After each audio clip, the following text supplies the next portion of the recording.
Prep Beat. I'm TJ Holmes. Alongside me, as always, Thomas Lawrence. We're previewing Game of the Week, Enterprise at Foothill. In the past, this game has been a bitter rivalry. These two teams have played really close games. Last year, it was an incredible 45-43 shootout. This year, it seems like it's a little lopsided with two teams coming in at two different sides of the spectrum right now. Yeah, and Foothill really feeling good after getting their first win last week at PV. But when you look at the records, Foothill 1-2 in the league, 1-5 overall. Enterprise on the other end of the spectrum, 3-0 in league, 6-0 overall. And it makes me think of a couple years ago. I wasn't quite here yet, but Foothill took advantage of a rebuilding Enterprise team, beat them 48-7 back in 2010. Now, different players, but same coach for Enterprise, Darren Trueblood. He might be thinking about that as Enterprise looks for one of its biggest wins in a while over Foothill. Yeah, and that would prove Enterprise to 7-0, and they just keep rolling. One thing Foothill would have to do, they would have to stop Izzy Matthews, a leading rusher in the section.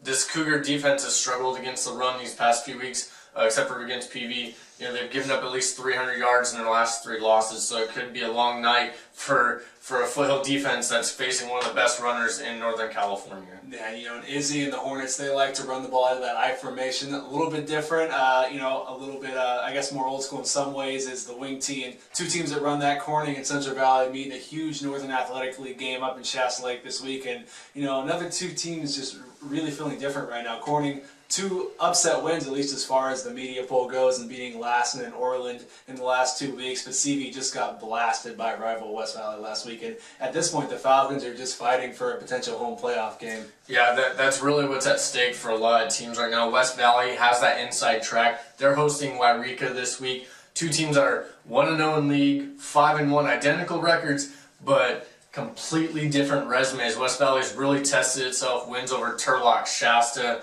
Their only losses to Enterprise. Wairika really hasn't played a whole lot of tough teams this year, so we really don't know what we're getting from a minor squad there.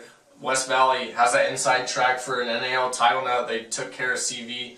Now they're trying to really lock up that top 2 seed that they can get this week with. Well, they can't get this week with Wairika, but they can at least get their momentum going into the next few weeks in the league. Yeah, and thinking back to last year, West Valley went to Wairika, won by 3 touchdowns without Austin Clark. Well, he's feeling healthy, 250 yards, 3 rushing touchdowns last week, so that really bodes well for the Eagles in a game they'd probably like their chances in anyway. And it just seems like this year's the year of the running back. You mentioned Austin Clark, went over 1,000 yards. Jake Calloway could do that against PV tonight, or Friday night.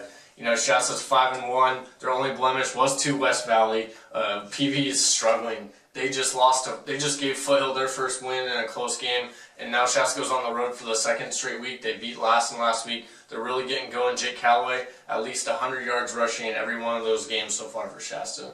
Shasta going south for that game. Ready Christian going north at I-5 to face Dunsmuir. And what's basically right now the battle for 8-man football. The Tigers won their first section championship in school history last year, beating the Lions. But Ready Christian was without his quarterback, Hayden Piper, one of the best 8-man rushers in the state. And so that's going to be key as they look for a little revenge on Friday night. Absolutely. A little bit of a down week as far as the other local games, but there are some good ones, especially with that 8-man football. 2 unbeatens. 2 of the 4 unbeaten teams in the northern section playing against each other this week. For more high school football coverage and scores from Friday night's games, check out prepbeat.com.